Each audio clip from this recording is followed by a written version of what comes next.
21वीं कारिका से आज शुरू होगा।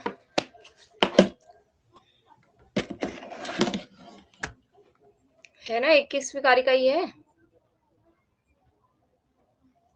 जी मैम, 20 तक कल पढ़ाया था, आज 21 वाला ही है।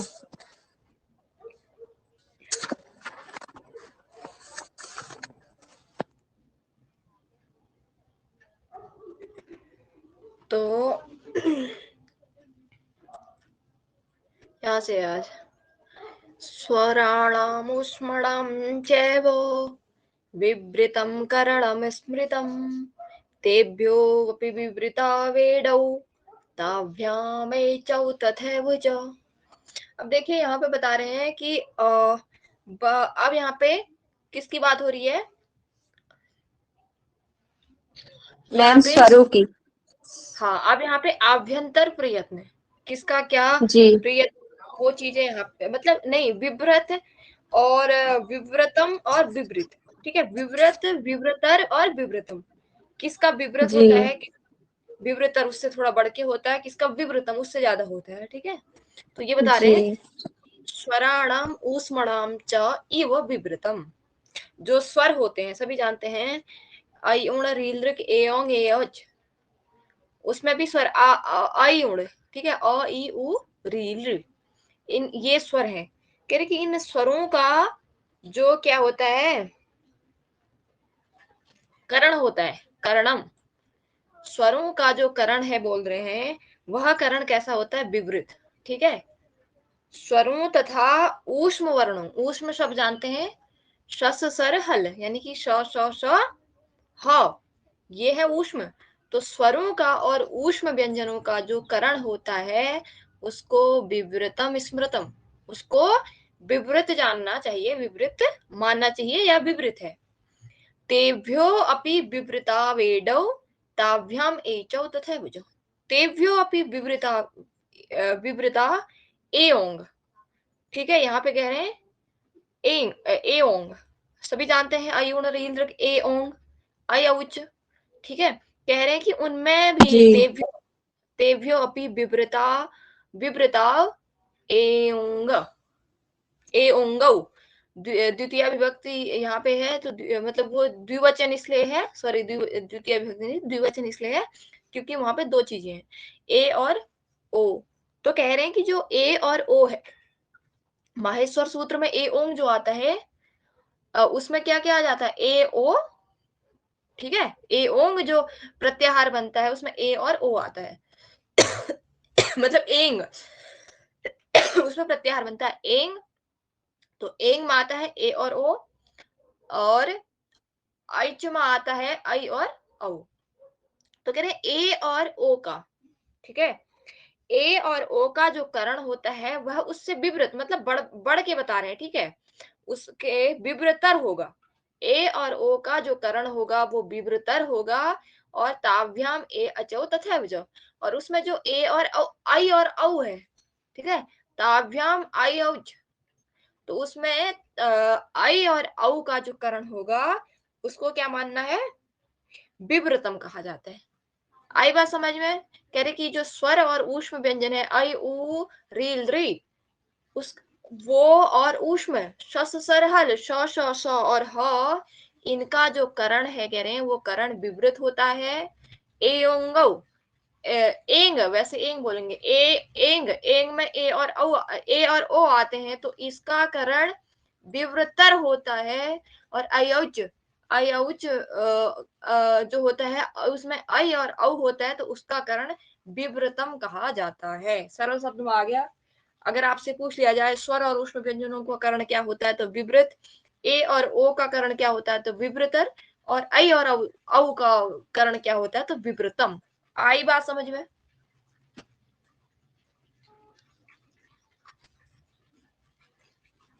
हेलो। जी मैम आया, ठीक है। उसके बाद 23 फिर है 22वां, अनुस्वार यमानाम च नासिका स्थान मुच्यते अयोगवाहा विज्ञेया आश्रय स्थान भागिनाः। यहाँ पे कह रहे हैं कि अनुस्वार यमानाम च नासिका स्थानम उच्यते। जो अनुस्वार है, अनुस्वार सभी जानते हैं, अनुस्वार क्या होता है, ये ऐसे ऊपर लगा, ऐसे गोल बना होता है ऐसे, या जैसे हमने क्या लिख दिया, मंगल लिख दिया, तो मंगल, ठीक है, ये मंगल है, तो मंगल में जो ये लगा है ऊपर से बिंदु, ये क्या होता है, अनुस्वार होता है। ठीक है, तो कह रहे हैं कि जो अनुस्वार है,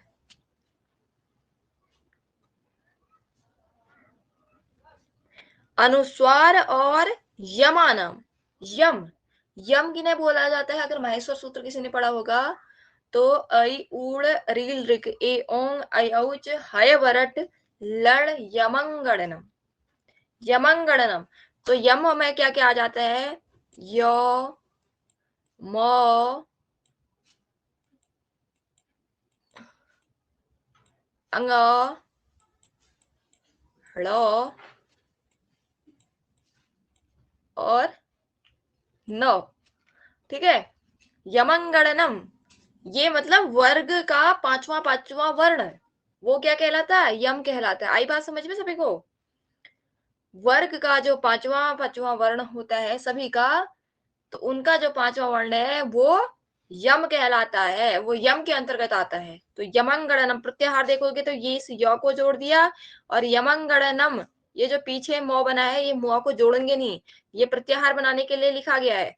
मौ से हलंत्यम से इसकी इतसंज्ञा से लोप भी हो जाएगा, सिर्फ ये प्रत्याहार बनने के लिए आया है। तो य और म, तो यम के अंतर्गत ये पांच वर्ग के पांचवे पांचवे वर्ण आते हैं जो कि अनुनासिक होते हैं। तो कह रहे हैं कि जो अनुस्वार है और जो यम वर्ण है, यमंगणनम, उनका जो स्थान है वो नासिका कहा जाता है, मतलब कि नासिका से इनका उच्चारण होता है।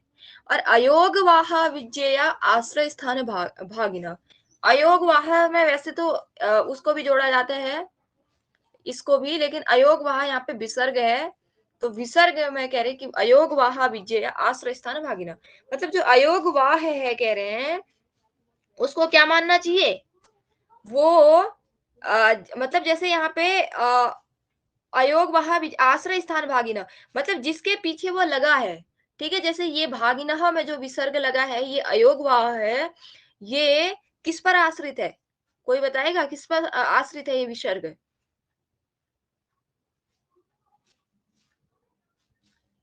आवाज आ रही है या नहीं आ रही मेरी? जी मैम, आ रही है, आ रही है। तो यहाँ पे क्या मैम लिखा है? भाग्य, मैम, गौ पे जो हाँ, वेरी गुड। मैम जो जो मैम जो नौ में अ है ना, उस पे आश्रित है विसर्ग। उस पे आश्रित है, तो कह रहे हैं कि अयोग वाह विज्ञया आश्रय स्थान भागिना, मतलब जिसके पीछे, जैसे यहाँ पे अयोग वाह लगा है, ये नौ के अ पे आश्रित है, तो इसका जो स्थान कहा जाएगा, आश्रय स्थान, इसका जो स्थान कहलाएगा वो कंठ कहलाएगा, क्योंकि अ का उच्चारण स्थान क्या है, कंठ है। अगर ऐसे ही कुछ कहना चाह रही हो प्रेमा दी? नहीं नहीं, वो माइक खुला रह गया।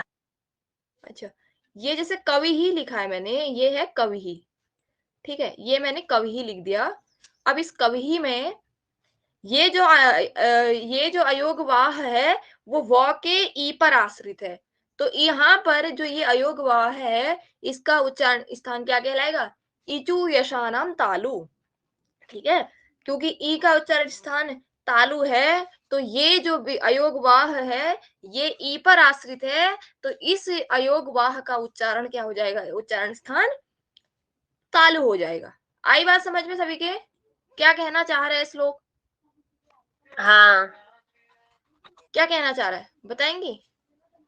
हाँ, ये मतलब जो अयोग वाह है विसर्ग, जो मतलब लास्ट वाला वर्ड है, मतलब जो वर्ण है उसके, उसमें जो ई होगा तो ई पे आश्रित होगा शब्द में, या फिर आ होगा तो आ पे आश्रित होगा, या फिर ए होगा तो उस पे आश्रित होगा, ऐसे करके मतलब जो लास्ट वाला वर्ण है। वेरी गुड, वेरी गुड, समझ में, इसका मतलब समझ में आ गया। तो वही कह रहे हैं कि अनुस्वार और यम वर्णों का और जो उसका, उच्चारण, हाँ, जो उनका उच्चारण स्थान होगा, देखा ई का तालु है, अ का कंठ है, और जैसे स होगा तो उसका मूर्धा है, तो और न है तो उसका नासिका है। मतलब उनके जो उच्चारण स्थान है उस पे वो कहा जाएगा उनका उच्चारण स्थान। और एक बात मैं बता दूं आपको, क्योंकि जो व्यंजन होते हैं सौ, कोई सौ है, सौ आधा है, तो उसके पीछे विसर्ग नहीं लगता है। ठीक है, सौ में स्वर लगेगा तब वो पूरा होता है, तब उसके पीछे विसर्ग होता है। तो यानी कि मतलब जो स्वर होगा, जैसे ऊ होगा तो ऊ का ओष्ठ है, री का क्या है, ऋतु रसाणाम मूर्धा, ठीक है, तो मतलब स्वर ही आएंगे, स्वर के पीछे विसर्ग लगते हैं। तो आश्रय स्थान भागिना, अब ये समझ में आ गया। अनुस्वार और यमों का उच्चारण स्थान नासिका कहना चाहिए, मतलब होता है। और जो अयोगवाह है, अयोगवाह जिसके पीछे रहते हैं या जिस पर आश्रित होते हैं, उनका स्थान भी वही कहलाता है।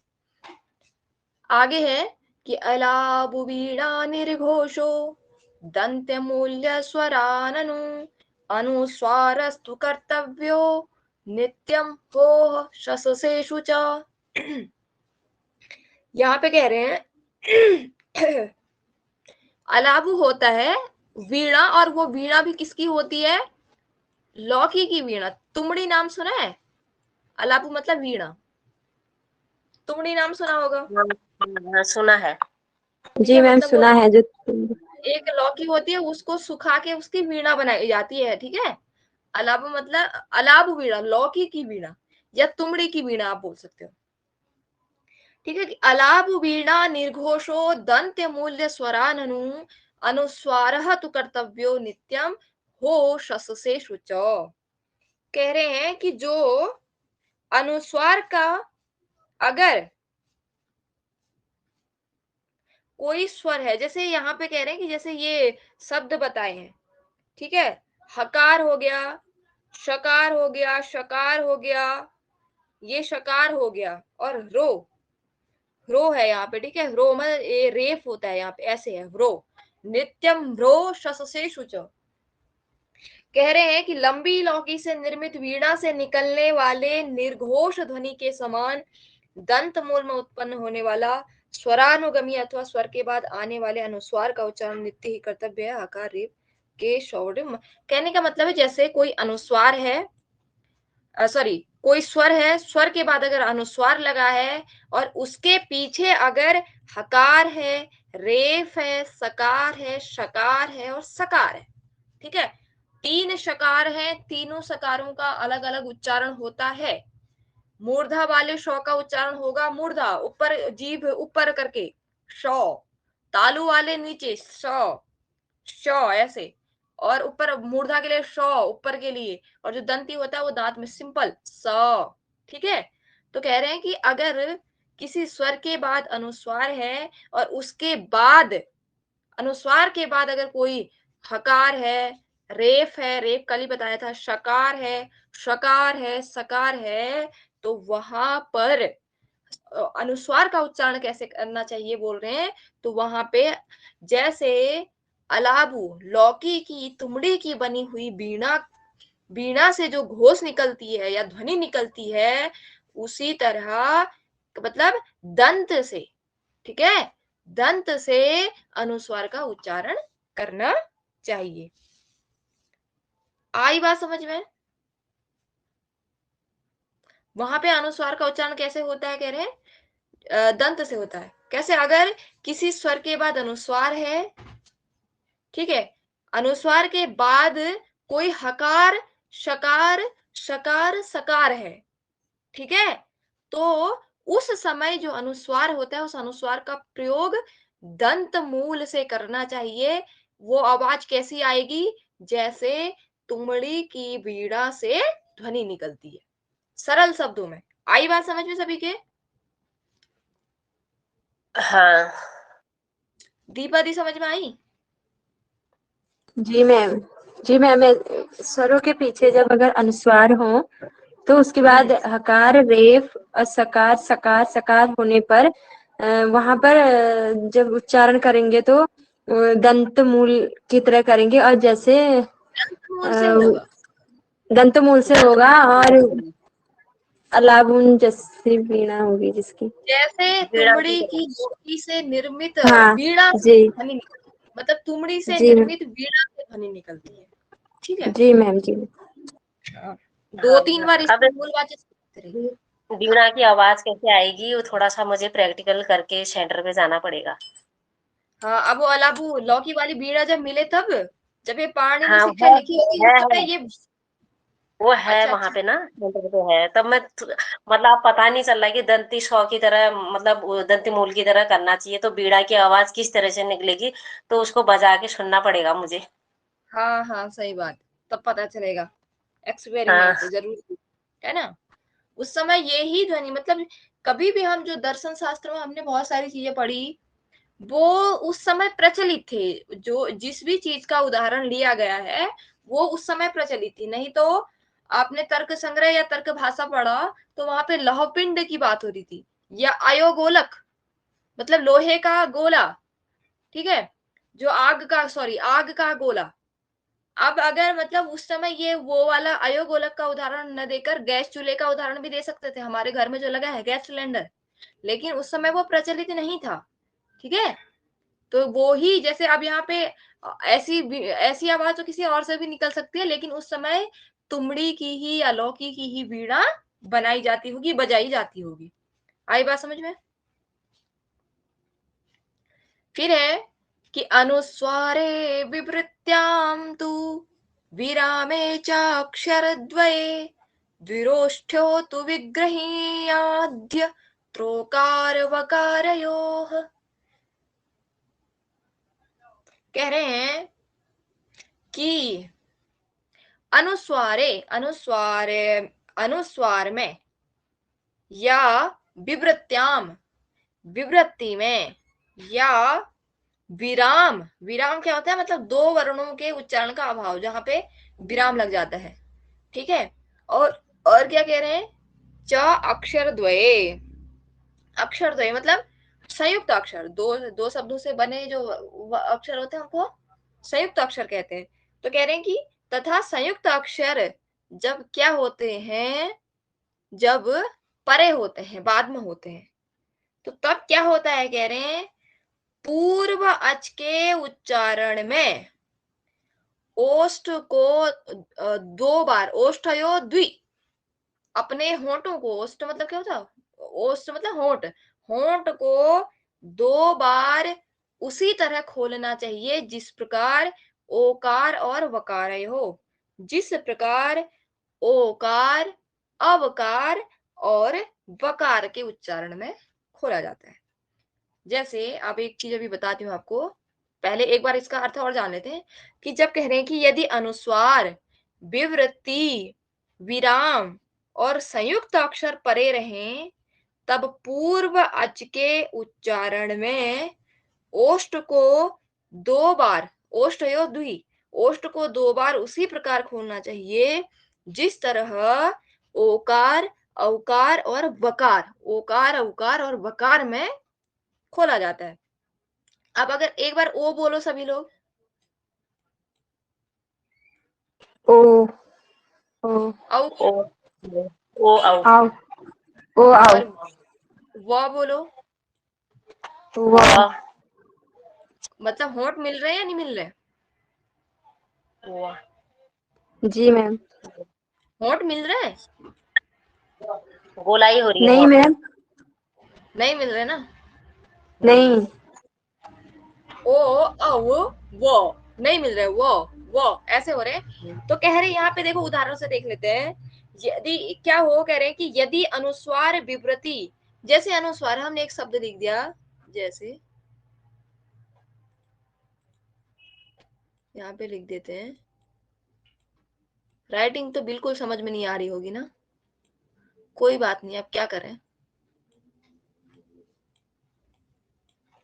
ठीक है, अब ये क्या लिखा है,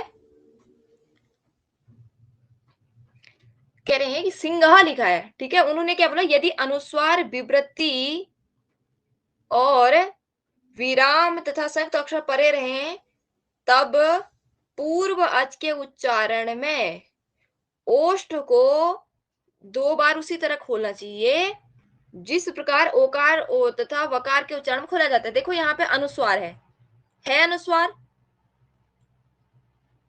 हाँ है। जी मैम है। ये अनुस्वार है कह रहे हैं। उसके बाद क्या है, तो यदि अनुस्वार अनुस्वार है, अनुस्वार के पूर्व अच का उच्चारण है, स का ई जो है पूर्व ई का उच्चारण हो रहा है, अनुस्वार से पहले ई का उच्चारण हो रहा है।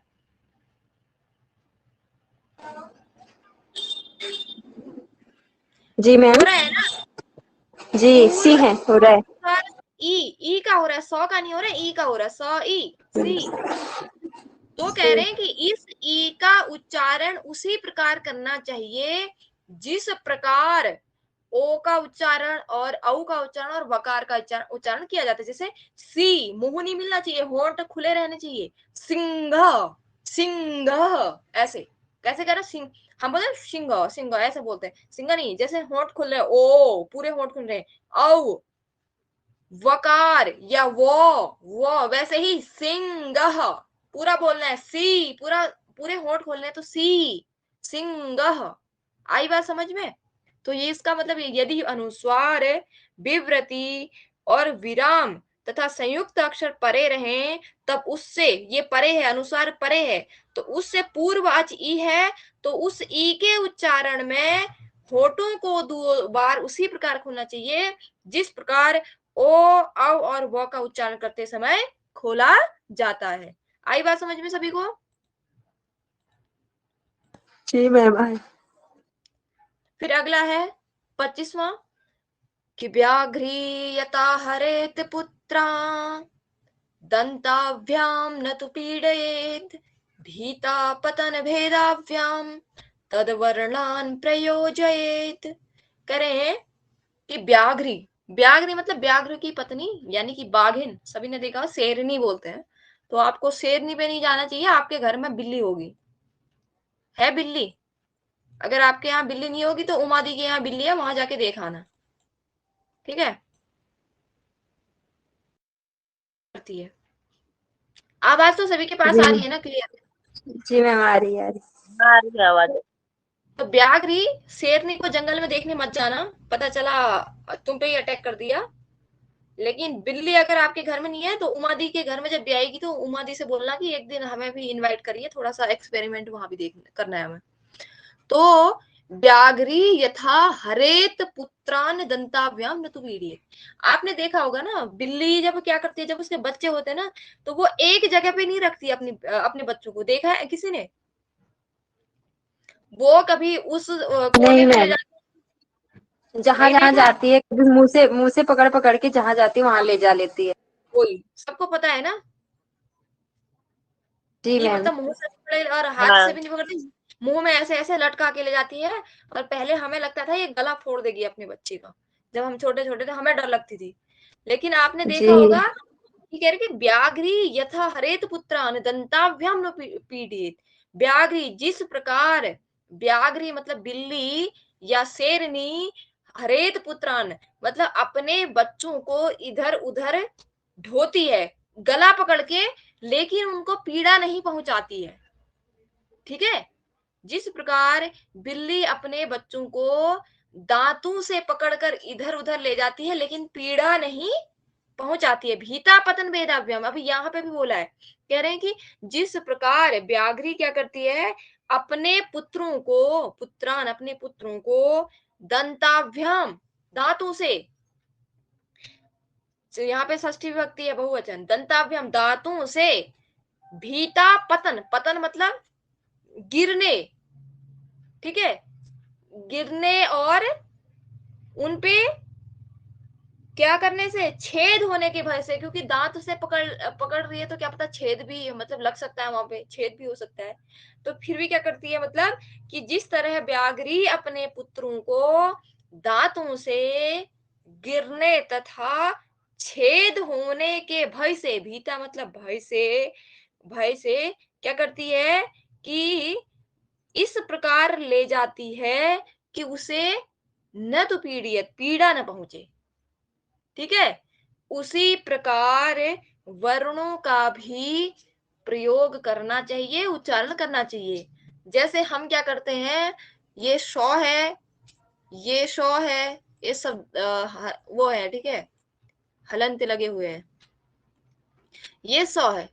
इन तीनों का उच्चारण हम कैसे करते हैं, सेम ही कर देते हैं, मतलब शौ शौ शौ, तो कैसे बोल देते, शौ शौ सौ, खाली बोल दिया। मतलब इस सौ का उच्चारण कहाँ से हो रहा है वो नहीं देखते हैं, इस सौ का उच्चारण कहाँ से हो रहा है ये भी नहीं देखते हैं, मतलब खाली ऐसे बोलते जाते हैं, सौ शौ सौ। शायद आप लोग भी ऐसे करते होंगे, ठीक है? तो लेकिन कह रहे हैं कि हमें किस प्रकार वर्णों का उच्चारण करना चाहिए। ठीक है, अगर हम गलत उच्चारण कर रहे हैं तो एक श्लोक अभी पढ़ेंगे, जब अंत में पढ़ेंगे उसमें लिखा होगा कि एक आपको मैंने बताया था, शायद बताया था या नहीं बताया था, कि इंद्र और वृत्रासुर की का युद्ध होता है, तो वृत्रासुर क्या करता है, इंद्र को हराने के लिए यज्ञ करता है। ठीक है, लेकिन वह स्वर का उच्चारण सम्यक रूप से नहीं कर पाता है। उसको यज्ञ करना था कि मतलब वहां पे बोलना था कि इंद्र जिसका शत्रु, मतलब इंद्र का जो, सॉरी, वृत्र का जो शत्रु है वो उसकी क्या हो, पराजय हो। लेकिन वो क्या बोल देता है कि इंद्र नहीं, क्या बोलता है, इंद्र है शत्रु जिसका उसकी वृद्धि हो, इंद्र है शत्रु जिसका उसकी वृद्धि हो, कुछ इस टाइप से था। तो वहां पे क्या हो जाता है कि मतलब इंद्र की वृद्धि हो जाए। ठीक है, इंद्र की वृद्धि हो जाए तो वहां पे स्वरों का क्या हो गया, मतलब उल्टा सीधा प्रयोग हो गया, और मेहनत उसने की थी और वृद्धि हो गई इंद्र की, इंद्र जीत गया और वृत्रासुर हार गया।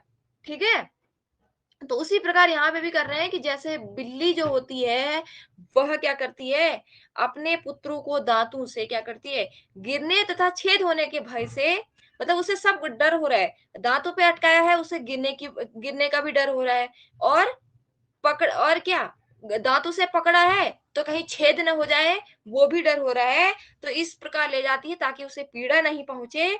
उसी प्रकार हमें वर्णों का भी उच्चारण करना चाहिए ताकि उनको पीड़ा ना पहुंचे। ठीक है, हम कहते हैं ना अर्थ का अनर्थ कर दिया, अब तो वो ही होता है। शकार बोलना है हमें, अगर मूर्धन्य स का उच्चारण करना है तो हमें श बोलना होगा। अगर हमें तालु वाले श का उच्चारण करना होगा तो हमें श बोलना होगा। अगर हमें दंती श का उच्चारण करना होगा तो हमें स बोलना होगा। अको विसर्जनीय कंठ, कंठ से जिसका उच्चारण होगा वो कंठ से ही होना चाहिए। ठीक है ना, खाली प फ प प बोल जाते हैं, लेकिन प फ ब भ म इनको क्यों बोल नहीं पता, खाली प फ बोल, कितने लोग होते, फ बोलना होता, फ ऐसा करते हैं बहुत सारे लोग, है ना, उसको भी मतलब पता नहीं कहाँ का बोले आते हैं। तो यही चीजें हैं, आई बात समझ में। हाँ। हाँ मैम।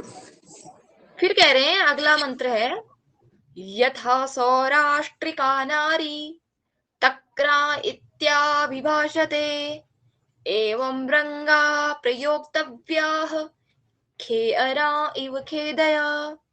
कह रहे कि सौराष्ट्र, सौराष्ट्र मतलब महाराष्ट्र, महाराष्ट्र में बोलते हैं, महाराष्ट्र को सौराष्ट्र बोलते नहीं, महाराष्ट्र को बोलते हैं सौराष्ट्र, किसे, गुजरात को, पता है किसी को? गुजराती है। गुजरात को, गुजरात को। तो यथा सौराष्ट्र का नारी, मतलब वहां की जो नारियां होती है ना, सौराष्ट्र की, गुजरात की जो नारियां होती हैं वो तक्र, तक्र जानते हो, तक्र किसे कहते हैं? मठा। मट्ठा, वेरी गुड। ये होता है तक्र। तक्र में कोई अनुसार निरानुनासिक है ये, मतलब ये इसमें अनुनासिक का प्रयोग नहीं किया जाता है, तक्र। ठीक है, खाली तक्र बोलते हैं। लेकिन सौराष्ट्र की नारियां उस समय देखो जब पाणिनीय शिक्षा लिखी जा रही थी, मतलब कितने वो होंगे, जैसे मतलब यार, मतलब उन्होंने कैसे कैसे उदाहरण लिए हैं कि रंग वर्ण का उदाहरण, उन्होंने एक लौकिक उदाहरण, मतलब रंग वर्ण का उच्चारण कैसे करना चाहिए इसका उन्होंने लौकिक उदाहरण यहाँ पे रख दिया। मतलब कितनी उनके पास प्रतिभा होगी, छोटी छोटी चीजों को उन्होंने यहाँ पे रखा है। तो अब सौराष्ट्र की नारियां, तो कह रहे कि जो गुजरात की या सौराष्ट्र की नारियां थी वो तक्र इति अभिभाषते, तक्र शब्द को क्या बोलते, जब वो मट्ठा बेचने जाती थी ना तो वो क्या बोलती थी, तक्र, जैसे नहीं तो ये क्या होगा, तक्र होगा, खाली तक्र। लेकिन वो क्या बोलती थी, तक्रंग, अनुस्वार भी लग रहा है ऊपर से, मतलब अनुनासिक भी है। ठीक है, जी मैम। अनुनासिक। तो जिस प्रकार कह रहे हैं कि सौराष्ट्र की नारियां तक्र को तक्रंग ये ऐसे बोलती हैं, उसी प्रकार रंग वर्णों का भी प्रयोग करना चाहिए। जैसे खे अरंग इव खेदया, यहाँ पे नहीं तो अरान बनता, लेकिन उन्होंने बोला है कि रंग वर्ण। अब रंग वर्ण आप जानते हो, वही रंग वर्ण है, यमंगड़नम अनुनासिक वर्ण, ठीक है, जी मैम। उनको ही रंग वर्ण कहा जाता है। अगर आपसे पूछा जाए रंग वर्ण किसका उपनाम है, तो वो अनुनासिक वर्णों का उच्चारण है। ये समझ में आ गई ना, जिस प्रकार मतलब तक्र शब्द खाली तक्र है ऐसे है, लेकिन सौराष्ट्र की नारियां उसको तक्रंग ऐसे बोलती हैं, अनुनासिक लगा के तक्रंग। तो कह रहे कि उसी प्रकार जो अनुनासिक वर्ण है उनका प्रयोग करना चाहिए, रंग वर्णों का प्रयोग करना चाहिए। आपने जैसे क्या बोलते हैं, कोई शब्द बताइए ऐसा जिसके पीछे अनुनासिक लगा हो। आशमा, आसमा, आसमा, आसमा मतलब आसमा बोलते हैं तो उसमें लगा होता है ना। और जैसे चांदनी, एक चांदनी होता है, एक चांदनी, चांदनी। तो उसी प्रकार तक्रंग और खे अरांग, यहाँ पे नहीं तो न होता, लेकिन उन्होंने खे अरांग अनुनासिक का प्रयोग ऐसे होना चाहिए बोल दिया, तो खे अरांग यू खे दया। आई बात समझ में, आगे बढ़े या नहीं आया? आ गया मैम। फिर है कि रंग वर्णम प्रयुज्जीरन नो ग्रसेत पूर्वमक्षरम दीर्घस्वरम प्रयुज्यीयात पश्चान्नासिक्यमाचरेत। बोल रहे हैं कि अब रंग वर्ण का प्रयोग कैसे किया जाना चाहिए। अगर आप रंग का प्रयोग कर रहे हो तो ऐसा नहीं कि रंग वर्ण से पहले जो वर्ण आता है उसको तुम खा जाओ, ठीक है।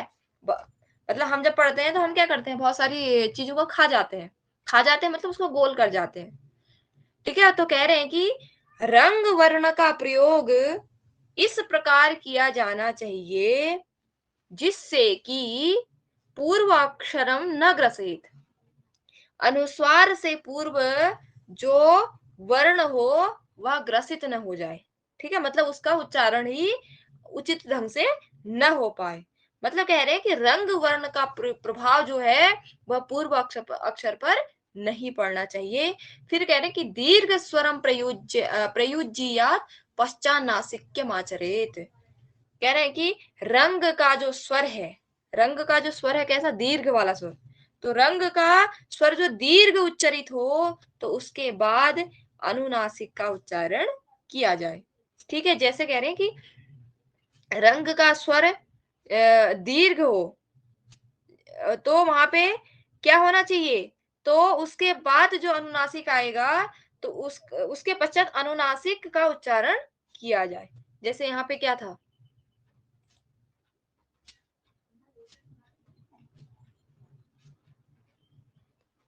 जैसे यहाँ पे था ये, ठीक है, ये यहाँ पे बता दिया इसी का उदाहरण। कह रहे हैं कि जो मतलब रंग वर्ण का प्रयोग इस प्रकार किया जाना चाहिए ताकि वह पूर्व अक्षर को ग्रसित ना कर पाए, मतलब पूर्व अक्षर को खा ना जाए या उसका उचित ढंग से प्रयोग ना किया जाए।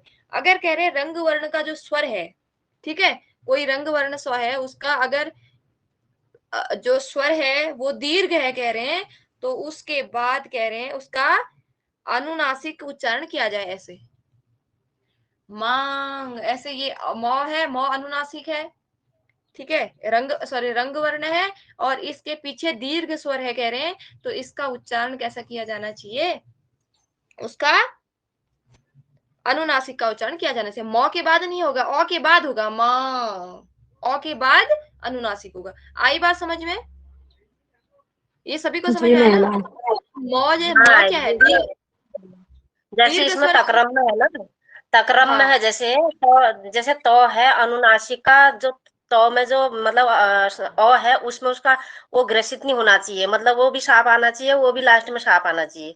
हाँ, जैसे और यहीं तक्रम पे है ना, किसी, हाँ तक्रम हाँ आएगा जैसे तक्रम करके। हाँ, तक्रंग आएगा, तक्रम नहीं, तक्रंग, तक्रम नहीं आएगा, ठीक है। मतलब ये हम मैम लोग वैसे पढ़ते इसका हैं। उच्चारण, मैम जैसे इसका उच्चारण तक्रंग, जैसे ऐसे अंग की आवाज आनी चाहिए लास्ट में, जैसे ऐसे ना। हाँ, बोल मतलब उसकी आवाज नहीं आनी चाहिए। देखिए शुद्ध शब्द है जी। वैसे तक्रम, तक्रम शब्द है, लेकिन कह रहे हैं जो सौराष्ट्र की नारियां थी जब वो तक्र बेचती थी, मट्ठे को बेचती थी, वो तक्र नहीं कह पा, तक्रम नहीं कह पाती थी, मतलब तक्रम नहीं कहती थी, वो कहती थी तक्रंग ऐसे बोलती थी। तो कह रहे कि जैसे तक्र सौराष्ट्र की नारियां तक्रांग का प्रयोग करती थी, उसी प्रकार हमें रंग वर्णों का प्रयोग करना है, ठीक है। वैसे वो तक्रांग नहीं है, वो तक्रम है वैसे शुद्ध शब्द, ठीक ठीक है। लेकिन जो सौराष्ट्र की नारियां थी वो तक्रम ना बोल के तक्रांग बोलती थी, जो कि रंग वर्ण का या सॉरी अनुनासिक वर्ण का उच्चारण होता है। तो कह रहे हैं कि उन्होंने उदाहरण पकड़ के अब खाली खाली लिख देते तो समझ में नहीं आता कि कहना क्या चाह रहे हैं, तो उन्होंने उदाहरण देके समझा दिया कि जैसे तक्रा शब्द है इस ऐसे ही हमें रंग वर्णों का उच्चारण करना चाहिए, ये कहने की बात है। ठीक है। जी मैम। और उसके बाद मतलब तक्रांग में अगर जैसे तक्रांग लिखा है, तक्रांग में जैसे ये है ना, ये मतलब इसी को समझा देते हैं। तक्र नहीं है, तक्रांग है। जैसे आ की मात्रा लगी है तो नहीं, ये नहीं होगा क्योंकि ये अनुनासिक नहीं है, ये नहीं होगा इसका आंसर। जैसे मौई है, मौ अनुनासिक है, मौ के पीछे अगर दीर्घ स्वर आ रहा है तो मौ का आ, तो कह रहे कि मौ में ही नहीं आएगा। ठीक है, अनुनासिक का प्रयोग मौ नहीं है, मौ के औ के आ के बाद दीर्घ स्वर का प्रयोग मतलब अनुनासिक का प्रयोग होगा। दीर्घ स्वर है और इसके उच्चारण करने के बाद अनुनासिक का प्रयोग होगा, तो मांग ऐसे बनेगा, मांग। ठीक, आई बात समझ में? हाँ उसके हाँ बाद है मैम। कि हृदय चैक मात्रा तू, अर्धमात्रा तु मूर्धनि, मोस्ट इंपोर्टेंट है। नासिकायाम तथार्धम च रंगस्यैवं द्विमात्रता। अब देखो रंग वर्ण की मात्रा टोटल होती है, अगर आपसे पूछ लिया जाए रंग वर्ण की कितनी मात्रा होती है, तो आपको याद रखना है कि रंग वर्ण की बराबर 2 मात्रा होती है। ठीक है। अब कह रहे हैं कि चलो 2 मात्रा किस किस की होती है, जब हम कह रहे हैं उच्चारण करते हैं तो रंग वर्ण में उनकी मात्राएं कहाँ कहाँ से आती है, तो कौन कौन। हृदय च एक मात्रा तू, हृदय की एक मात्रा होती है। ठीक है, एक मात्रा होती है हृदय की। और फिर कह रहे हैं कि अर्ध मात्रा तो मूर्धनी, आधी मात्रा जो होती है वो किसकी होती कह रहे हैं, मूर्धा की। ठीक है। और नासिकायाम तथार्धम च, और नासिका की भी इसमें अर्ध मात्रा होती है। ठीक है, 1/2, ये किसकी होती है कह रहे हैं, नासिका की। ठीक है। तथार्धम च रंगस्व, रंगस्य इव द्विमात्रता। ठीक है। मतलब कि इस रंग वर्ण की, यानी कि अनुनासिक जिनको बोलते हैं यमंगणनम, आपको समझ में आ रहा है कि वर्ग के जो 5वें अक्षर हैं, पांचवें अक्षर हैं, वो अनुनासिक कहलाते हैं, उन्हें ही रंग वर्ण भी कहा जाता है। और यमंगणनम इसलिए यम इसलिए कहा जाता है क्योंकि वो यम प्रत्याहार के अंतर्गत आते हैं। तो कह रहे हैं कि उस रंग वर्ण में रंग वर्ण की कितनी मात्रा होती है, तो साफ साफ बोल दिए रंग वर्ण की द्विमात्रा होती है। ये प्रश्न पूछा भी गया है और आपको याद रखना है, बहुत बार पूछा गया, पानी शिक्षा से ऐसे प्रश्न पूछे ही जाते हैं अधिकांशतः। तो आप कह रहे हैं कि वो द्विमात्रा तो है, लेकिन वो द्विमात्रा किस किस की है, तो कह रहे कि हृदय की तो एक मात्रा है, हृदय च एक मात्रा तू। ठीक है, हृदय की एक मात्रा है, अर्ध मात्रा तो मूर्धनी, और जो आधी मात्रा है वो कह रहे हैं मूर्धा की है।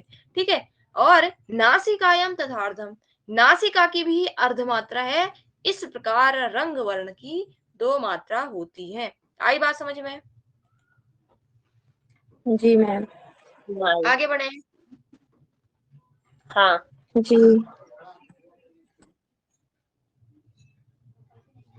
उसके बाद कह रहे हैं कि हृदयादुत्करे तिष्ठन् कांसेन समनुस्वरम मार्दवम च द्विमात्रम च जघन्वांगिति निदर्शनम। अब देखिए, हृदयात उत्करे, अब भी यहाँ पे उसकी ही बात कर रहे हैं, अनुनासिक वर्णों की ही कर रहे हैं। ठीक है, रंग वर्ण की बात कर रहे हैं। क्या कह रहे हैं कि हृदयाद उत्करे तिष्ठन कामसेन समनुसरण। कांसा सभी ने देखा होगा, मैंने तो कांसा देखा है नहीं देखा मुझे याद नहीं आ रही है। कांसा देखा है? हाँ देखा है कहाँ सा। हाँ, कांसे की थाली वाली हाँ होती है ना, शादी वाली, हाँ देखा है देखा है देखा है। वो थाली शादी, पतीली। हाँ वो उसमें भी वो जब उपनयन संस्कार होता है तो शायद बालों को भी उसमें करते हैं, भारी होता है कांसा ना। हाँ हाँ उसको शुद्ध मानते हैं ना पूजा में, काशी की थाली को सारे पूजा हाँ, पाठ जितने भी शुभ संस्कार होते हैं उसमें लगाते हैं कासे को। कांसे की हाँ थाली उसमें बजाई, उतारते हैं। थाली बजाई है। हाँ, थाली बजा भी रखी है और पापा के हाथ से मार भी खा रखी बहुत ज्यादा, फूट हाँ पड़ी ना ठीक है। थाली। हाँ बजाई है ना, मतलब ध्वनि पता है, वो मतलब टन टन हाँ, अलग ही आवाज आती है उसकी। दीपा दी आपने भी बजाई होगी। जी जी मैम, मैंने तो बजाई नहीं है, मैंने सुना है, जैसे कहीं वो होता है ना जागर आगर होता है तो उसी की थाली को बजाते हैं उनके साथ। अच्छा अच्छा, हाँ हाँ हाँ, मैंने हाँ भी सुना है। हाँ हाँ, मैंने भी वही सुना सुना है है। और वही देखा भी है मैंने। वो लोग वो जब उसको उल्टा करके बजाते हैं वहां पे, वो ढोल, वो जो बजा जो गा वो करता है, जो जागर लगाता है उसके साथ बजाता है, दूसरा बैठा रहता है जो। हाँ ठीक है ठीक है। तो वही हम चीज भी तो यहाँ पे देख। जागर ही लगा रहे थे, सारे बच्चे भाई बहन मिलके चाचा के हम जागर लगा रहे थे, हम डंगरिया भी बने थे। वो थाली हाथ में लेकर नाचने लगे, वो दीवार में जाके पड़ गई, पापा ने पिटाई कर दी बहुत ही ज्यादा। अच्छा अच्छा। हाँ तो चलो, वो उसी से ये बातें भी याद आ जा रही हैं। बहुत अच्छी बात है बचपन की ना, कभी कभी याद हम्म। आना भी बहुत जरूरी है। तो वो ही कह रहे हैं कि जब हम रंग वर्ण का प्रयोग करेंगे तो जैसे कासे की आवाज आती है ना, उसी प्रकार आवाज आनी चाहिए कह रहे हैं। तो अब ये देख लेते हैं कि कहना क्या चाह रहे हैं। कि हृदयाद उत्करे तिष्ठन् कामसेन समनुस्वरन् मार्दवम च द्विमात्रम च जघन्वांग इति निदर्शनम। कह रहे कि हृदयात उत्करे, हृदय से लेकर उत्करे, हृदयात, हृदय से लेकर, उत्कर मतलब होता है ऊपर, यानी कि ऊर्ध्व देश, ठीक है, ऊपर यहाँ मूर्धा तक की बात कर रहे हैं, ठीक है। हृदय से लेकर ऊर्ध्व देश, उत्करे मतलब ऊर्ध्व देश का हो गया हमारी मूर्धा, ठीक है। कह रहे हैं कि मूर्धा में उच्चरित, ठीक है, उच्चरित रंग वर्ण जो होता है कह रहे हैं उसका कांसे के पात्र के स्वर के समान मार्दवम, मार्दवम मतलब इसकी जो आवाज आती है एकदम गंभीर मृदुत्व, मतलब अच्छी आवाज आती है ना, टन टन, मतलब अब थोड़ा सा कानों में गूंज रही है, मुंह से नहीं निकल रही है वो आवाज, ठीक है। तो कह रहे हैं कि कांस्य पात्र के स्वर के समान मृदुत्व मतलब मधुर, द्विमात्रम, द्विमात्रिक उच्चारण होना चाहिए, ठीक है। अब यहाँ पे उदाहरण भी दे दिए। अगर जघन्वा बोला जाता है तो कह रहे हैं जघन्वा, इसकी आवाज कांसे के समान निकलनी चाहिए। अब देखिए ये व, कह रहे कि हृदय प्रदेश से लेकर, हृदय यहाँ पे जब वर्ण का उच्चारण होता है तो हृदय प्रदेश से लेकर यमंगणनम की बात कर रहे हैं, मतलब रंग वर्ण की। जब रंग वर्ण कह रहे हैं हृदय प्रदेश से लेकर मूर्धा में उच्चरित रंग का, रंग वर्ण का, ठीक है, रंग वर्ण का क्या होना है, कांस्य पात्र के समान, कांसे के पात्र के समान मधुर, मधुर और द्विमात्रिक उच्चारण होना चाहिए, जैसे जघनवा, जघनवा, अगर जघनवा, अब हमें बोलना ही नहीं आ रहा है, जब जघनवा बोला जाएगा, जैसे व्याकरणिक लोग हैं जिनको बोलना आता है ना, तो वो इस जघनवा शब्द को उसी प्रकार बोलेंगे जैसे कांसे की ध्वनि निकलती है, जघनवा, जघनवा, जघन्वांग, ऐसे कुछ। अब हमें नहीं आता है, ठीक है, तो हम थोड़ा बता रहे हैं कि मैम ये भी रंग जघन्वांग। के, अगर जगन्वांग आ गया ये भी रंग का ही उदाहरण आएगा हाँ जैसे। हाँ।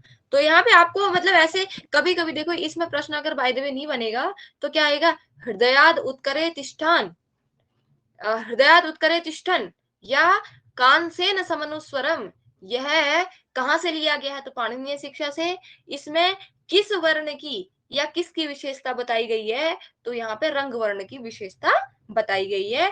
जब रंग वर्ण क्या होता है, हृदय से लेकर मूर्धा तक जाता है, तो उस समय रंग वर्ण का जो प्रयोग होता है वो कांसे के पात्र से जैसी आवाज निकलती है, उसी प्रकार रंग वर्ण का भी उच्चारण होता है, जैसे जघन्वांग। जघन्वा शब्द जब बोलेंगे तो जैसे कांसे की आवाज निकलती है कांसे के पात्र को बजाने से, वही आवाज जघन्वा को बोलने में भी निकलेगी। आई बात समझ में? हाँ, आया समझ में। फिर उसके बाद है मध्ये तु कंपयेत कंपम, उभौ पार्श्वौ समं भवेत्, समौ भवेत्, सरंगम कंपयेत कंपम रथीवेति निदर्शनम। करके मध्ये तु कंपयेत कंपम उभौ पार्श्वौ समौ भवेत्, सरंगम कंपयेत कंपम रथीवेति निदर्शनम। मध्येतु, कह रहे कि मध्य में कंपयेत, कंपमुभौ कंपयेत, मतलब कह रहे कि मध्य में कंप का क्या करना चाहिए, कंप युक्त उच्चारण करना चाहिए। अब स्वरों के उच्चारण के मध्य में कंप का कंप युक्त उच्चारण करें। क्यों कह रहे हैं कि यह जो दोनों पार्श्वौ, उभौ पार्श्वौ, ये जो दोनों क्या होते हैं, पार्श्व में अर्थात पार्श्व में आदि एवं अंत में समान रहे। फिर कंप स्वरों का उच्चारण रंग युक्त किया करें, जैसे यहाँ पे उदाहरण दिया है रथ्योवेति, ठीक है, रथी वेति, यहाँ पे रथ्योवेति तो रथ्यो ओ और यहाँ पे रथी वेति ऐसे बोल दिया है, इसका वो करके रथ्योवेति। तो देखो इसमें ना थोड़ा सा ये है कि उदात्त स्वरित बाद में रहे तो जाते भी नहीं, तो छह स्वर कंप के साथ उच्चारित हुआ करते हैं। अगर नियम बताया थोड़ा कि उदात्त या स्वरित अगर बाद में रहते हैं तो जो जात्य स्वर, अभिनिहित स्वर जो हमने वैदिक में पढ़ा था, छह प्रसलिष्ट, ये स्वर कंप के साथ उच्चारित किए जाते हैं। कह रहे हैं जो जात्य स्वर होगा या फिर जो प्रसलिष्ट स्वर होगा या अभिनिहित स्वर होगा, ये कंप के समान क्या होते हैं, कंप के साथ उच्चारित हुआ करते हैं। तो इसमें ज्यादा कुछ याद नहीं रखना, इस पर रखना है कि मध्य तु कंपयेत कंपम, मतलब कि स्वरों के उच्चारण के बीच में कंप स्वरों का कंपयुक्त उच्चारण करें और यह दोनों क्या हो, आदि एवं अंत में समान रहे। कंप, ये जो कंप स्वर है ये आदि और अंत में समान रहे। और कंप स्वरों का उच्चारण जो है, अगर आपसे पूछ लिया जाए कि कंप स्वरों का उच्चारण कैसे किया जाना चाहिए, तो कंप स्वरों, यही पूछेगा आपसे, यहाँ से एक ही प्रश्न बन सकता है, कंप स्वरों का उच्चारण सरंगम, रंग से रंग युक्त किया करें, ठीक है, मतलब जैसे रंग से युक्त किया जाए, मतलब अनुनासिक का प्रयोग करते हुए किया करें, जैसे रथ्योवेति, ठीक है, इसका उदाहरण ये है। आई बात समझ में? इसमें एक आपको कंप स्वरों का उच्चारण कैसे किया जाना चाहिए तो रंग सहित याद रख लेना, एक कारिका याद कर लेना। अगर इसमें से कोई प्रश्न नहीं बनेगा तो रथी वेति निदर्शनम ऐसे बोल दिया जाए, ये कहाँ से लिया गया है, तो आपने देखा होगा ऐसे प्रश्न भी पूछे गए हैं, ठीक है, आगे बढ़े। हाँ जी मैम। फिर है कि एवं वर्णाः प्रयोक्तव्या न व्यक्ता न च पीडिताः सम्यग् वर्ण प्रयोगेन ब्रह्मलोके महीयते। कह रहे हैं कि वर्णः एवं, वर्णों का एवं मतलब इस प्रकार प्रयोक्तव्या, प्रयोग करना चाहिए, न च पीड़िताः न अव्यक्ताः, ना तो वो क्या हो कह रहे हैं कि उनको कोई पीड़ा होगी और ना ही अव्यक्त, मतलब ऐसा भी नहीं कि हम वर्णों का प्रयोग कर रहे हैं और वो प्रयुक्त ही नहीं हो पा रहे हैं, दो वर्ण बोले एक तीसरा खा गए, तो कह रहे कि ऐसा नहीं करना चाहिए, ठीक है, वर्णों का प्रयोग इस प्रकार करना चाहिए ताकि वो ना पीड़ित हो ना अव्यक्त हो। सम्यक वर्ण प्रयोगेन ब्रह्मलोके मह्यते, कह रहे कि अगर सम्यक रूप से वर्ण का अगर प्रयोग किया जाएगा तो उसकी ब्रह्मलोक में भी प्रतिष्ठा होती है, ठीक है। आजकल के जो पंडित देखे होंगे आपने, ओम स्वाहा स्वाहा कहते हैं, उल्टा सीधा कुछ भी बोलते जाते हैं, पहले की तरह नहीं होता है ना, मतलब सभी लोग वो करने लगते हैं तो कोई शुद्ध नहीं बोलता है, तो बहुत सारी गलतियां होती हैं। तो तब कह रहे हैं कि वर्णों का प्रयोग इस प्रकार करना चाहिए, ना तो वो पीड़ित हो और ना ही वो अव्यक्त हो। सम्यक वर्ण प्रयोगेन, वर्णों का सम्यक रूप से प्रयोग करने से ब्रह्मलोक में भी प्रतिष्ठा मिलती है। आई बात समझ में?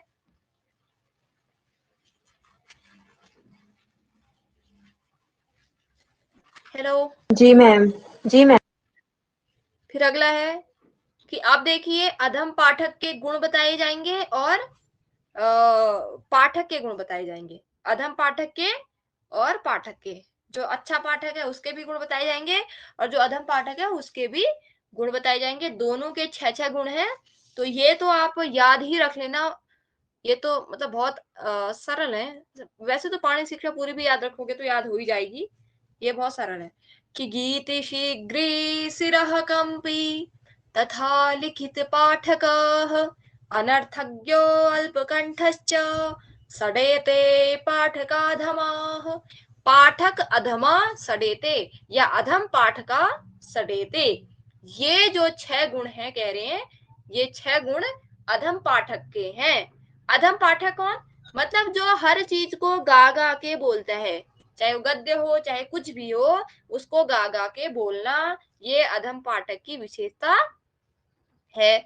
उसके बाद कह रहे हैं कि शीघ्रता करना, मतलब बहुत सारे बचपन में अगर आपने स्कूल पढ़ा होगा तो स्कूल में क्या होता है, एवं वर्ण प्रयोग तब्या नाम व्यक्ता न चकुड़ीता समय वर्ण प्रयोग ने ब्रह्म लोके वही दे, ऐसे बोल दिया और ना उसका अर्थ समझ में आया ना कुछ आ रहा है, मतलब एकदम होता था ना कि मतलब कंपटीशन होता था, एक दो बच्चे ज्यादा अच्छा पढ़ने वाले होंगे तो जो कम पढ़ते थे, जिनको कम पढ़ना आता था मैम वो भी। हेलो। हेलो, हाँ मैम, आपने इसका क्या बताया, अधम का क्या बताया अर्थ? अधम मतलब जो नीच पाठक है, अधम का कोई अर्थ नहीं है, अधम मतलब नीच पाठक, जिसको पढ़ना नहीं आता है, जिसमें क्या है, दोष है बहुत सारे, ठीक है। पाठक मतलब जो पढ़ता है, अधम मतलब अधम पाठक जो नीच पाठक है, ठीक है, जो अच्छे से नहीं पढ़ता है वो होता है अधम पाठक। आपसे कुछ नहीं पूछेगा, अधम पाठक के गुण पूछेगा, अधम पाठ निम्नलिखित में से अधम पाठक के गुण कौन, अधम पाठक के कौन कौन से मतलब गुण है, फिर यह पूछेगा कि पाठक के गुण कौन कौन से। पाठक मतलब जो अच्छा पाठक है, अधम मतलब जो नीच पाठक है, जिसको पढ़ना नहीं आता है, वो क्या करता है, या तो हर चीज को गा गा के पढ़ता है। आपने देखा होगा कोई ऐसे पढ़ता है ना, एक राजा था वह, वहां क्या बोलते हैं, एक राजा था उसकी बहुत बड़ी प्रजा थी, उसके 4 बेटे थे, मतलब हर चीज को गीत, मतलब कहानी भी है तो उसको भी गा के पढ़ता है, तो वो अधम पाठक के गुण है। और शीघ्रता, एक राजा था उसका नाम सम्राट अशोक था, वह ऐसा करता था ऐसा करता, मतलब ना विराम देखे अल्प विराम, किसी चीज का भी प्रयोग नहीं किया जा रहा है, वो शीघ्रता। सिरहा कंपी, सिर को हिला हिला के ऐसे, गीति शीघ्री सिरहा कंपी, ऐसे सिर को हिला हिला के, तो ऊपर नीचे करते रहे ना, ये भी अधम पाठक के गुण है। और तथा लिखित पाठक, और जो मतलब पता है, जो लिखते रहता है, लिख लिख के पढ़ता है, हम भी अधम पाठक की कोटि में आते हैं, मुझे भी मतलब मैं लिखते रहती हूँ तब मुझे याद रहता है, ठीक है। लिखित पाठक जो क्या करता है, जो पुस्तक में लिखा हुआ है उसको फिर से लिखना, मतलब मैं ऐसे नहीं लिखती हूँ, मैं तो अपनी उसमें लिखती हूँ, तो इसलिए मैं आधम पाठक नहीं हूँ, ठीक है। मतलब जैसा पुस्तक में लिखा है उसी तरह लिख लेना, ये लिखित पाठक। अनर्थज्ञ मतलब बिना अर्थ को जाने हुए उसको क्या करना, पढ़ना, ठीक है, अर्थ को समझे बिना पढ़ लेना। और अल्पकंठश्च, और क्या होता है अल्पकंठ, मतलब न्यूनतम कंठ से। अब जैसे मैं पढ़ा रही हूँ, अब मैं ऐसे पढ़ाऊंगी कि गीति सीधरी सिरो कंपी, आपको आवाज आ रही है, हाँ आपको समझ में आ रहा है, आवाज आ रही है आपके आपके सामने, आप तक? आ रही है मैम, आ रही है। नहीं नहीं, मैं वैसे कह रही हूँ, मैं ऐसे छोटी छोटी आवाज में बोल रही हूँ कि अल्पकंठ नहीं मैम, मतलब ऐसे। फटाफट जल्दी जल्दी बोल रहे हैं आप। हाँ, तो यही, तो अभी मैं इसकी आपको पूरी वो बता रही हूँ। गीति मतलब गा गा के पढ़ना, मतलब जो चीज पढ़ने वाली नहीं है, जैसे कि अधम पाठक 6 प्रकार से है, अर्थात 6 प्रकार से उच्चारण। अब ये क्या है, मतलब इसको ऐसे थोड़ी पढ़ा जाएगा, है ना, उसको पढ़ने का अलग ही ढंग है। तो गीति हर चीज को गा गा के पढ़ना। शीघ्रता कि अधम पाठक 6 प्रकार से है, अर्थात 6 प्रकार उच्चारण करने, मतलब समझ ही नहीं आ रहा है, ये शीघ्रता हो गई। और सिरा कंपी, और पढ़ते रह रहे हैं, सिर हिलाते रह रहे हैं, ऊपर नीचे होते रहा, और कभी पता चला चक्कर आके गिर गए, ठीक है। तो सिरहा कंपी, सिर को हिला हिला के पढ़ना। और लिखित पाठक, किताब में जो लिखा है उसको फिर से उतारना, ठीक है, ये लिखित पाठक भी अधम पाठक के गुण है। और मतलब लिख लिख के पढ़ना। अनर्थज्ञ बिना अर्थ को जाने क्या करना, पढ़ना। और अल्प कंठस्थ मतलब न्यूनतम कंठ से पढ़ना, मतलब कि बाहर आवाज ही नहीं आना, ठीक है, या किसी के समक्ष पढ़ रहा है तो मतलब वो सुन ही नहीं पा रहे हैं, इसे बोलते हैं अल्प कंठस्थ। तो ये 6 अधम पाठक के गुण हैं। आई बात समझ है? नंबर 1 गीति, नंबर 2 शीघ्री, नंबर 3 श्रेयकंपी, नंबर 4 लिखित पाठक, नंबर 5 अनर्थज्ञ, और नंबर 6 अल्पकंठ। सभी को आई समझ में? अर्थ भी समझ में आ गया होगा। जी मैम, आ गया। जी ये मैम। प्रेमा दी के साथ कोई दूसरी लड़की, कोई और है क्या? मैम मैं हूँ पूजा। अच्छा अच्छा, हाँ हाँ हाँ हाँ हाँ, पूजा। मैं कह रही हूँ वो अभी अलग आवाज आ रही थी ना। फिर उसके बाद है सडेते पाठका। अब हम एक अच्छे पाठक के गुण। ठीक है, अच्छा पाठक कौन होता है, वो कैसे पढ़ता है, तो माधुर्यम, जब वो पढ़ेगा ना तो उसकी आवाज में एक मधुरता होगी, मतलब हमें लगेगा कि यार हम उसकी बातों को सुनते जाएं जब वो पढ़ रहा है। ठीक है, एक कर्कश वाणी से बोलता है, एक की क्या होती है, बहुत मधुर वाणी होती है। तो मतलब जब वो पढ़ाता है या मतलब कहीं पे भी वो बोलता है तो लगता है कि हम उसको सुनते जाए। तो माधुर्यम, माधुर्य मतलब मधुरता। और अक्षर व्यक्ति ही, अक्षरों का स्पष्ट उच्चारण। कोई मतलब आपने स्कूल पढ़ा है, कॉलेज पढ़ा है, बीएड किया है, आपने देखा होगा ना, कोई टीचर क्या होते हैं, कोई अध्यापक बहुत अच्छे होते हैं, मतलब इतने अच्छे से वर्णों को बोलते हैं, मतलब लगता है कि यार हम भी ऐसे बनेंगे कभी, है ना। बचपन से ही अगर आपने मतलब पढ़ने की रुचि होती है तो हमारे अंदर यार हम ऐसे बनेंगे, कितना अच्छे से पढ़ा रहे हैं। तो वो क्या होता है, अक्षर व्यक्ति, अक्षरों का स्पष्ट उच्चारण करना। जैसे उच्चारण, जैसे श, अभी हम बात करते थे श, मूर्धा स का कैसे उच्चारण करना है, दंती श का कैसे उच्चारण करना है, और तालु स का कैसे उच्चारण करना है। तो कोई अध्यापक ऐसे होते हैं जो बहुत अच्छे से वर्णों का उच्चारण करते हैं, तो वो मतलब उत्तम पाठक के गुण होंगे वो। और पदः छेदस्तु, पदच्छेदस्तु मतलब पदः, यहाँ पे पदच्छेद एक आएगा, तु, पदच्छेदः तु मतलब पदों को अलग अलग करके पढ़ना। अब बहुत बड़े बड़े शब्द है, जैसे माधुर्यम अक्षर व्यक्ति ही शब्द है, इसमें क्या होगा, अभी माधुर्यम अलग है, अक्षर व्यक्ति ही अलग है। ठीक है, अगर कोई होगा तो माधुर्यम माधुर्यम अक्षर ऐसे पढ़ेगा, माधुर्यम अक्षर व्यक्ति ऐसे पढ़ेगा। ठीक है, इसको पढ़ देगा पदच्छेदस्तु। लेकिन अगर तोड़ के पढ़ेगा तो पदच्छेदः, जो स है उसका विसर्ग हो जाएगा, स जो शोरू, ये सूत्र आपने सुने होंगे। फिर उससे क्या होगा, उपदेश जनुनासिक से र से र के उ की इत संज्ञा, तस्य लोप से ल, और खर वसानियो विसर्जनीय से र को विसर्ग हो जाएगा। तो पदच्छेदः तू सुस्वरः। ठीक है, तो जो ऐसे पढ़ता है पदच्छेदः तू, मतलब कि पदों का विभाग करना, उनको तोड़ तोड़ के पढ़ना। और सुस्वरः, सुस्वरः मतलब स्वरों के सहित। स्वर जो हमने पढ़े थे, उदात्त, अनुदात्त और क्या पढ़े थे, स्वरित। तो जो इन तीनों का भी प्रयोग करता है, स्वरों के साथ पढ़ता है। और धैर्यम, उसको पढ़ते टाइम धैर्य होता है एकदम, मतलब कहीं भागने की नहीं ये होती है, स्पीड में नहीं पढ़ता है, एकदम धैर्यता से पढ़ता है। और लय समर्थम, लयबद्धता, लयबद्धता मतलब जैसे कहीं पे प्रश्न पूछा जा रहा है तो उसको प्रश्न पूछने के तरीके से पढ़ना। अगर कहीं पे विराम चिन्ह का प्रयोग हो रहा है तो विराम लगाना, पूर्ण विराम का जहां पे चिन्ह है वहां पे पूर्ण विराम का प्रयोग करना। अर्ध विराम का प्रयोग है तो अर्ध विराम, योजक चिन्ह का प्रयोग है तो योजक चिन्ह, विस्मय आदि बोधक का चिन्ह है तो वहां पे विस्मय आदि बोधक का चिन्ह। तो ये जो ऐसे पढ़ता है जिसमें लयबद्धता होती है, यही जो उत्तम पाठक है उनके गुण होते हैं। उत्तम पाठक के भी 6 गुण है और अधम पाठक के भी 6 गुण है। अधम पाठक के 6 गुण लिख लेना ऐसे कि गीति शीघ्री, सिरह कंपी, और लिखित पाठक अनर्थज्ञ अल्पकंठ। और उत्तम पाठक के जो गुण है, माधुर्यम है, अक्षर व्यक्ति है, पदच्छेद है, सुस्वर है, धैर्यम है, लय समर्थन है। आई बात समझ में? जी मैम, आया। और उसके बाद कह रहे हैं कि शंकितम, शंकितम भीतमुत्कृष्टम, अव्यक्तम अनुनासिकम, काकस्वरम शिरसि गतम, तथ स्थान विवर्जितम। संकितम, संकित मतलब होता है शंका, ठीक है, तो संदेह है। भीत, भीत मतलब डर, ठीक है। और उत्कृष्टम, उत्कृष्ट मतलब उच्च ध्वनि सहित। और अव्यक्तम अस्पष्ट, अव्यक्तम अनुनासिकम एक है, अस्पष्ट अनुनासिक। काक स्वरम मतलब कौवे के स्वर के समान, और कौवे का स्वर कैसा होता है बोलते हैं, कर्कश। और सिरसी मतलब उद्घोष किया होगा, मतलब ज्यादा मूर्धा से बोल दिया होगा।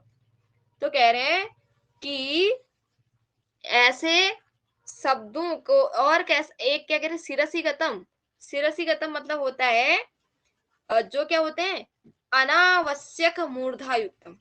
ठीक है, मतलब जो मूर्धा वाले नहीं है फिर भी वहां पे मूर्धा लगा लेना। तो कह रहे कि अनावश्यक मूर्धा युक्त और स्थान विवर्जितम, विवर्जितम मतलब स्थान को छोड़कर, विवर्जित मतलब छोड़कर। जौ का उच्चारण स्थान अगर तालु है तो उसको कैसे बोलना, उसको कंठ से बोल देना या उसको मूर्धा से बोल देना। तो कह रहे हैं कि ऐसे ऐसे उच्चारण नहीं किया जाना चाहिए। मतलब कि जब आप उच्चारण करते हैं हो तो कह रहे हैं वहां पे शंका, डर से शंका, संदेह नहीं करना चाहिए और डरना नहीं चाहिए। उच्च ध्वनि के साथ नहीं बोलना चाहिए, मतलब जिस ध्वनि का प्रयोग वहां पे हो जाना चाहिए उसी ध्वनि का वहां पे प्रयोग करना चाहिए। और अव्यक्त मतलब अस्पष्ट फिर है अव्यक्त अनुनासिकम, अस्पष्ट अनुनासिक का प्रयोग नहीं करना चाहिए। काक के समान कर्कश वाणी का प्रयोग नहीं करना चाहिए। अनावश्यक मूर्धा से युक्त उच्चारण नहीं करना चाहिए तथा जिस वर्ण का स्थान जो है उसी का मतलब प्रयोग करना चाहिए, ना कि दूसरे का प्रयोग करना चाहिए। आई बात समझ में? जी। फिर है उपांशुदष्टं त्वरितं निरस्तं विलम्बितं गदितं प्रगीतं निष्पीडितं ग्रस्तपदाक्षरं च वदेन्न नदीनं न तु सानुनास्यम्। अनुनासिक सहित, सानुनासिक मतलब अनुनासिक से युक्त।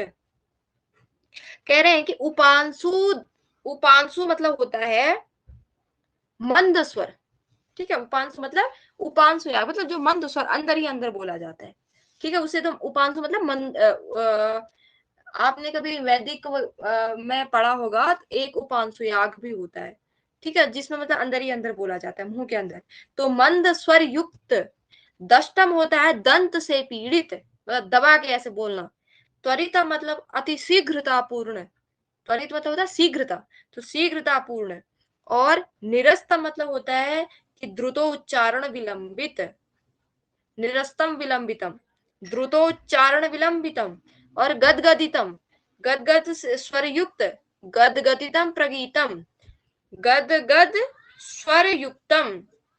और कह रहे हैं कि निष्पीडितम ग्रस्त पदाक्षरम चौ, क्या कह रहे हैं, गदगद स्वर युक्त और बदेन मतलब अक्षर कहाँ गया, निष्पीडितम, गदगदितम मतलब गदगद स्वरयुक्त, प्रगीतम मतलब प्रकट रूप से गाकर, निष्पीडितम पीड़ित करके, और ग्रस्त पदाक्षरम मतलब अक्षर को व्यक्त किए बिना ही, और वदेन न दीनम न तु सानुनास्यम।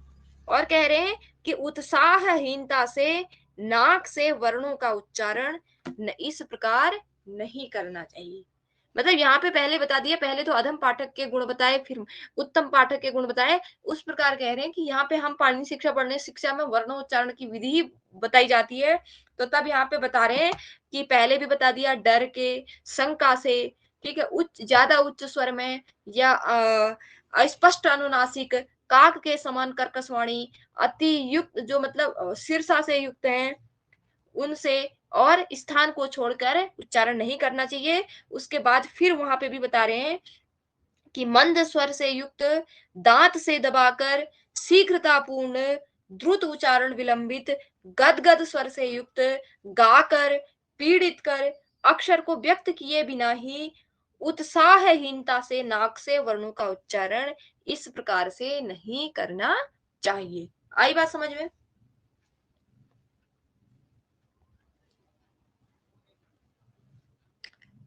हेलो। जी मैम, जी मैम। मैम जो जैसे दोनों में बताया है ये, तो इसमें दोनों, ये दो बताए हैं जो इसमें दोनों में वर्णों का उच्चारण ऐसे नहीं करना चाहिए। हाँ हाँ, मतलब ऐसे नियम बताए, ऐसे नियम क्या मतलब नहीं करना चाहिए। अब मंद्र स्वर में उच्चारण करते हैं तो कैसा होता है, हमसे भी बोलते हैं ना जोर से बोलो, क्लास में जब बोलते थे जोर से बोलो।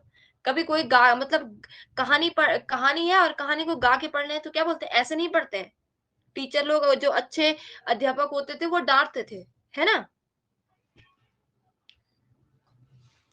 फिर है कि प्रातः पठे नित्यं बुरः स्थितेन स्वरेण शार्दूलरुतोपमेन मध्यन्दिने कंठगतेन चैव चक्रावसंकुचित सन्निभेन।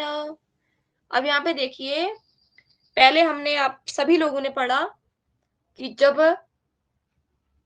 हृदय से आवाज निकलती है तो उस समय गायत्री मंत्र में उच्चारण होता है और प्रातः सवन में होता है। फिर दूसरे में क्या पढ़ा था, कंठ से जब आवाज निकलती है तो त्रिष्टुप छंद में निकलती है और वह मध्याह्न सवन में होता है। और तारतीय सवन, तार रात्रि संध्या काल में तहरेगी जो आवाज आती है वो मूर्धा से टकरा के वो आवाज आती है और वह जागती छंद में निबद्ध होता है। तो उसी प्रकार यहाँ पे भी वो ही चीजें बताई हैं। प्रातः पठेन नित्यम उरह स्थितेन स्वरेण शार्दूल रुतोपमेन। कह रहे कि जब प्रातः सवन किया जाता है, प्रातः मंत्र अगर वगैरह पढ़े जाते हैं तो उनका उच्चारण उरह स्थितेन, उर मतलब होता है हृदय, हृदय से स्थित, मतलब हृदय से स्वर निकलने चाहिए। और वह स्वर कैसे होते हैं, शार्दूल शार्दूल उतः उपमेना, मतलब शार्दूल बोलते हैं शेर को। शेर का गुर्राना सभी ने सुना है, जब शेर दहाड़ता है, शेर की आवाज सुनी है सभी ने? जी मैम सुनिए। तो एकदम कैसी आती है, ऐसे जब बोलता है तो मतलब एकदम हृदय से आती है ना उसकी आवाज, एकदम गंभीर स्वर होता है। तो उसी प्रकार कह रहे हैं जब हम मंत्र सुबह ध्यान वगैरह मंत्र वगैरह पढ़ते हैं तो उस समय हमारी आवाज भी कैसी होनी चाहिए, जैसे शेर की आवाज आती है। ठीक है, ये सारे नियम बताए हैं। ये प्रश्न पूछा भी गया है। अब मैं आपको इतने अच्छे से बता रही हूँ और आप प्रश्न गलत करते हैं तो ये आपकी गलती है, मेरी गलती नहीं। ठीक है, मैंने हर कोशिश की है कि मतलब यहाँ से ये प्रश्न बन सकता है, बाकी आप अगर रिवीजन नहीं करेंगे तो आपकी गलती है। तो प्रातः मतलब प्रातः सवन में जब नित्य कर्म किए जाते हैं उस समय जब मंत्र वगैरह पढ़े जाते हैं तो कह रहे हैं कि वह जो मंत्र होते हैं वह मंत्र उर में स्थित हृदय से निकलने चाहिए और वो जो आवाज आनी चाहिए हमारी वो शेर के समान आनी चाहिए। जब शेर दहाड़ता है तो अगर अभी दहाड़ना नहीं सुना है तो क्लास खत्म होते ही यूट्यूब पे जाके देखो शेर कैसे दहाड़ता है। और उसी प्रकार सुबह कोई मंत्र बोलना है तो उसको बोलो, तो वैसे भी हमारी गंभीर आवाज निकलनी चाहिए, गंभीर ध्वनि निकलनी चाहिए और हृदय से निकलनी चाहिए। कभी कभी पूछा जाता है कि प्रातः सवन में जो स्वर होता है वह कहाँ से निकलता है, तो वह उर से निकलता है और उसका स्वर किसके समान होता है, तो शार्दुल के समान होता है, शेर के समान होता है, सिंह के समान होता है। और जब मध्याह्न के समय जब सवन किए जाते हैं मंत्र वगैरह पढ़े जाते हैं तो उस समय वो आवाज कहाँ से निकलती है, कंठ से निकलती है। ये पहले भी कल भी पढ़ा है, ठीक है। और वह आवाज किसकी तरह होती है, कह रहे हैं चकवे की तरह होती है। चकवा एक पक्षी होता है जिसको हमारे यहाँ क्या बोलते हैं, हरित हरित क्या बोलते हैं, हरे जो पेड़ पे नहीं बैठते हैं, क्या होता है वो, हरित। थक तो नहीं गए हो आप लोगों की आवाज नहीं आ रही? नहीं नहीं नहीं मैम क्या होता है वो, मुझे भी नहीं आ रहा उसका नाम। चकवा मतलब जो हारित बोलते हैं, जो पेड़ पे नहीं बोलते हैं, बोलता है। और जब वो बारिश का पानी आता है ना, उस पानी को ही पीता है। मतलब जब बारिश आती है तब उसी पानी को पीता है वो, नहीं तो मर जाता है बोलते हैं। तो जी मैम। मध्याह्न समय में जब मंत्रों का उच्चारण किया जाता है तो उस समय जो आवाज आती है वो कंठ से आती है और वह आवाज जो होती है वो आवाज चकवे की ध्वनि के समान होती है। ठीक है, अगर आपसे प्रश्न पूछा जाए माध्यम दिन सवन में जो आवाज दो ध्वनि निकलती है वो ध्वनि कहाँ से आती है, तो कंठ से आती है। और वह ध्वनि किस प्रकार होती है, तो कैसी होती है, वो ध्वनि चकवे की ध्वनि के समान होती है। उसके बाद है कि तारम तु विद्यात श्रवणम तृतीयम शिरोगतम तच्च सदा प्रयोज्यम मयूरहंसान्यमृत स्वराणाम तुल्येन नादेन शिरः स्थितेन। यहाँ पे फिर मंद्र स्वर का भी प्रयोग बता दिया, मंद स्वर का भी बता दिया, मध्यम स्वर का भी बता दिया। अब बारी आती है तार स्वर की, जो हमने वहां पे भी पढ़ा था, जो जिसका उच्चारण रात्रि काल में या संध्या काल में, रात्रि काल में। हाँ, संध्या काल में होता है, ठीक है, जब आप भजन कीर्तन करते हो। तो तारम तो विद्यात सवनम तृतीयम शिरोगतम तत् च सदा प्रयोज्यम। कहने की जो तृतीय काल, ठीक है, सायं काल को जो स्वर होता है वो तारम, उस स्वर को तार जानना चाहिए, मतलब तार मतलब होता है तीव्र स्वर, ठीक है, और वह जो स्वर होता है वो रात्रि के समय होता है, संध्या काल के समय होता है, और वो शिरोगतम, शिरोगतम वह मूर्धा स्थानीय होता है, मतलब उसका जो प्रयोग होता है वो मूर्धा से होता है। और मयूर हंसानि अमृत स्वराणाम तुल्येन नादेन शिरस्तेन। हंसानि भृत स्वराणाम, यहाँ पे ना ये अमृत नहीं है, भृत है, ठीक है, भृत बोलते हैं कोयल को। मयूर मतलब मोर हो गया, हंसा मतलब हंस सभी जानते हैं, और भृत मतलब होता है क्या होता है भृत मतलब? कोयल, ठीक है। तो कोयल। हाँ, आपने उसकी आवाज सुनी होगी मयूर की, एकदम चाचा चाचा वाली आवाज आती है ना, अब अगर आपने सुना होगा। और कोयल जब बोलती है तो वो भी तार स्वर में बोलती है, अच्छा बोलती है और तार स्वर में बोलती है। और हंस जब बोलता है तो हंस भी तार स्वर में ही बोलता है। नादेन शिरस्थितेन स्वराणाम तुल्येन नादेन शिरस्थितेन। कह रहे हैं कि जो तृतीय काल यानी कि सायं काल के स्वर स्वर जो है वो तार स्वर होता है, तीव्र स्वर होता है, जिसका जो उच्चारण होता है वो मूर्धा स्थानीय होता है। और यह इसमें वर्णों का उच्चारण सदैव मयूर, हंस तथा कोयल आदि के स्वरों के समान ही होना चाहिए। जैसे कोयल बोलती है, जैसे हंस बोलता है, जैसे मयूर बोलता है, मोर बोलता है, उसी प्रकार रात्रि काल में स्वर वर्णों का उच्चारण करना चाहिए।